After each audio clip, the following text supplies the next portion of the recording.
Bienvenue sur le podcast de Maison et Domotique, le magazine dédié à la domotique et aux objets connectés.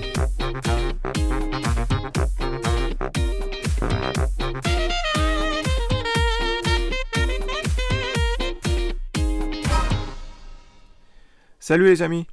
Le dernier podcast remonte à quelques semaines maintenant et j'en suis vraiment désolé. Le temps passe vraiment trop vite avec plein de projets plein la tête. Certains d'entre vous regrettaient de ne plus m'entendre, donc me revoilà pour faire le débrief sur l'activité du blog, de la domotique en général, mais également des sujets autour de la maison, de la finance et la high-tech. De nombreux tests ont eu lieu. Le solaire est toujours à l'honneur et j'ai eu l'occasion d'installer la station solaire Sonetic, une solution française qui se veut éthique en recourant à un panneau et un support fabriqués en France. La société va jusqu'à reverser une partie de son chiffre d'affaires à une organisation pour la protection de la planète. J'aime beaucoup la politique de cette société. Techniquement, la solution est très proche de ce qu'on avait vu avec Sonology. Un panneau full black de 400 watts crête monté sur un support inclinable, avec un support toutefois beaucoup plus robuste et qui ne craindra pas les vents forts. C'est un point qui a été justement un peu critiqué sur Sonology. Autre point intéressant, Sonetic n'utilise pas une prise connectée pour le suivi de production, mais exploite pleinement l'onduleur utilisé.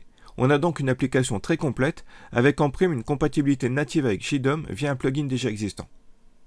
La concurrence est toutefois très rude et les sociétés ne se reposent pas sur leur laurier.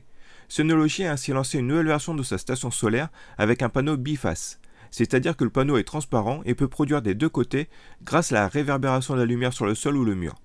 Alors on ne va pas doubler la production, mais on a un gain d'environ 15%. J'ai d'ailleurs un panneau en test et je vous en reparlerai très bientôt.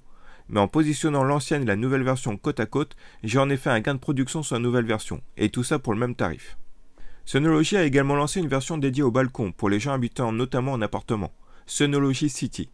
Constituée de 3 panneaux de 4 kg chacun, pour une puissance totale de 400 watts crête, elle dispose d'un système de sangles pour fixer facilement la station solaire sur tout type de rambarde. Il est même possible de modifier leur orientation pour optimiser la production et ainsi les économies sur la facture d'électricité. Le tarif est proche de la Sonology Station, à 789 €. Ce type de solution est très répandu en Allemagne, mais sera peut-être un peu plus difficile à adopter en France du fait des autorisations des syndics de copropriété à demander généralement. C'est toutefois un créneau qui intéresse les fabricants, puisque EcoFlow va également proposer ce type de solution le mois prochain. Je dois d'ailleurs les rencontrer à la fin du mois pour une présentation. Toujours dans le domaine du solaire, je vous ai expliqué comment j'optimisais ma consommation électrique en exploitant pleinement ma surproduction solaire.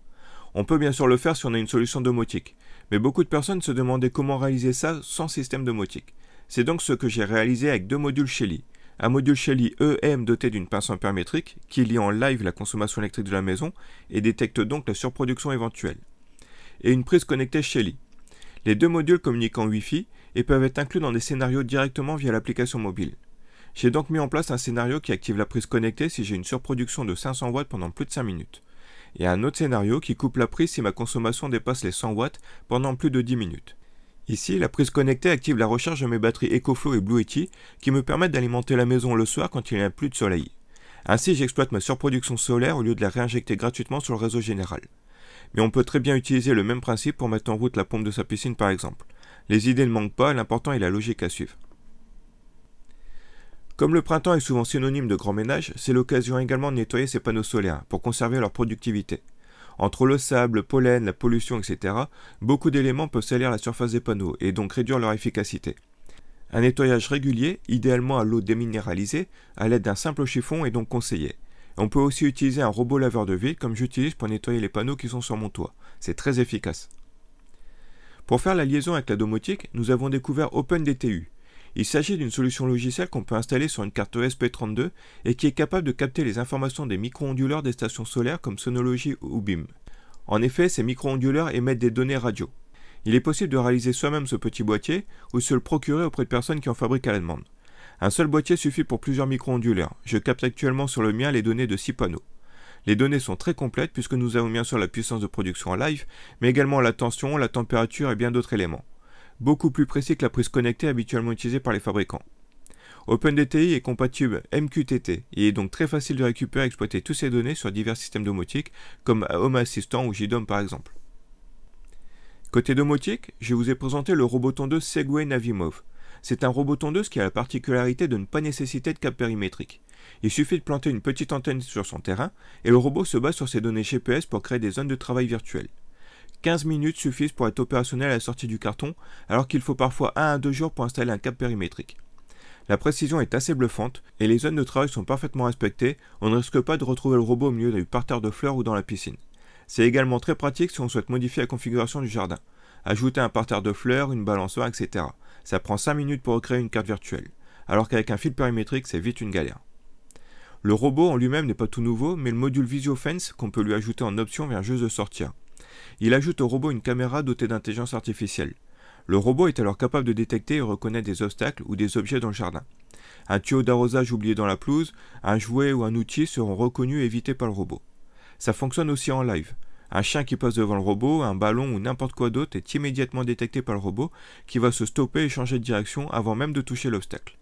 On commence à avoir la même technologie de radar et détection que celle qu'on a depuis quelques temps sur les robots aspirateurs et à l'utilisation c'est vraiment appréciable.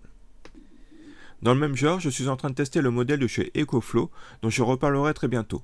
Segway, EcoFlow et Kovacs sont des outsiders qu'on n'imaginait pas venir sur le domaine des robots tondeuses. Mais ils viennent dépoussiérer un peu ce domaine en apportant de nouvelles technologies vraiment très intéressantes. En parlant de nouvelles technologies, je vous ai présenté le nouveau Hub 2 de chez Switchbot, qu'on connaît bien pour son petit robot permettant de domotiser n'importe quel interrupteur. Ce hub est maintenant doté d'un écran et d'un capteur de température et humidité. Il dispose aussi de 2 boutons pouvant déclencher des actions et peut piloter des appareils en infrarouge comme des TV, climatisation et autres équipements pilotables à la télécommande. Mais surtout, ce nouveau hub apporte la compatibilité avec le protocole domotique qui veut devenir universel, Matter. Par cet intermédiaire, certains produits Switchbot deviennent ainsi compatibles avec l'écosystème Apple HomeKit, chose qui n'était pas possible avant. Ce nouveau hub est donc en soi déjà très intéressant pour ses capacités, mais il va pouvoir rendre les équipements du fabricant compatibles avec la plupart des assistants vocaux, que ce soit Apple, Amazon ou Google, sans avoir besoin de choisir. La serrure connectée Nuki, elle, n'est pas encore compatible Matter, mais vient de recevoir le support de MQTT. J'ai d'ailleurs expliqué comment l'utiliser dans JDOM. MQTT est un protocole uniformisé, et il n'est donc plus nécessaire de disposer d'un plugin dédié à la serrure. Sa compatibilité MQTT permet de récupérer ses informations et même ses contrôles dans n'importe quelle autre solution compatible MQTT comme Home Assistant ou JDOM pour ne citer que ces deux-là. En parlant de Home Assistant, nous avons vu comment réaliser sa box domotique Home Assistant en moins de 10 minutes pour moins de 75 €.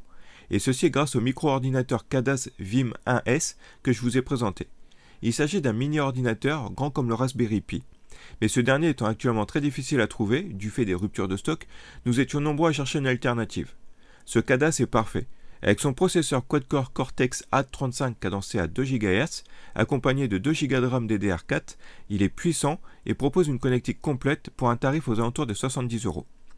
Détail important, outre son port microSD, il intègre aussi une mémoire eMMC de 16 Go, beaucoup moins fragile que la microSD, qui a tendance à se corrompre sur des systèmes avec de nombreuses écritures répétées. Le fabricant propose d'ailleurs son propre système. Au premier lancement, on peut choisir d'y installer automatiquement une distribution Linux ou Android. Pas besoin d'être un as de l'informatique pour l'installer, tout est automatique. Seul petit inconvénient, moins connu que le Raspberry Pi, on trouve moins facilement des images toutes faites. Mais une communauté se développe rapidement, et j'ai par exemple trouvé cette image Home Assistant toute faite qui permet d'installer son système domotique en moins de 10 minutes. Si vous cherchez une alternative au Raspberry Pi, je vous conseille d'y jeter un œil. Enfin, comme vous commencez à le savoir sans doute, j'aime beaucoup les vélos, surtout électriques. Ça permet de profiter de longues balades sans trop peiner. J'ai eu l'occasion de tester dernièrement 2 modèles très différents. Le premier est un vélo qui aurait pu être conçu par Tesla, tellement il est moderne et bardé d'électronique. Il s'agit du Urtopia Carbon One. Comme son nom l'indique, il dispose d'un cadre en carbone, ce qui en fait un vélo très léger pour un vélo électrique. Mais il intègre surtout un assistant vocal, un GPS et une carte SIM 4G qui en font un vélo vraiment connecté et associé à une application mobile. Impossible de le voler, il émet une alerte au moindre mouvement et son GPS permettrait de le retrouver n'importe où. La partie électronique gère également la vitesse et l'assistance électrique. Pas de système de vitesse et de dérailleur ici, on a une unique courroie. C'est l'électronique qui ajuste l'assistance électrique en fonction des vitesses passées au guidon. À l'arrière, il dispose de projecteurs pour indiquer aux véhicules qui nous suivent qu'on va tourner. Un grand signal apparaît alors sur le sol en clignotant. C'est un vélo moderne vraiment confortable à conduire. Revers de la médaille toutefois, en cas de panne de batterie, plus possible de passer de vitesse, plus de phare, plus de klaxon, ni de clignotant. On a un vélo des plus basiques, il faut donc faire très attention à l'autonomie. Le second vélo que j'ai testé, c'est mon petit chouchou pour l'été, le GoGoBest GF 750. C'est un super vélo au look rétro, digne des motos mécanes des années 70. Guidon avec poignée en simili-cuir, tout comme la large selle pouvant accueillir 2 personnes. Le GF 750 est capable de supporter jusqu'à 200 kg de charge. Pour cela, il est équipé de 2 moteurs pour une puissance totale de 2000 watts. Un monstre de puissance qui ne craint pas les montées. Bridé d'origine à 25 km/h, on sent qu'il en demande plus, et sans surprise, il est débrayable pour monter à 50 km/h. Bref, j'adore. Attention tout de même, c'est un ovni qui n'est pas du tout homologué pour les routes françaises. Voilà les dernières nouvelles pour récupérer un peu le retard. Concernant les bons plans, on retiendra juste Domado qui propose ce week-end de belles offres, notamment sur tous les périphériques domotiques pour le jardin. L'occasion d'automatiser un peu l'extérieur, gagner en confort, améliorer la sécurité et même faire des économies en eau en pilotant soigneusement son arrosage. Voilà, c'est tout pour aujourd'hui. Sur ce, je vous souhaite un très bon week-end et je vous dis à très bientôt. Il n'y aura pas de podcast la semaine prochaine, grand week-end oblige, mais je vous dis à dans 15 jours.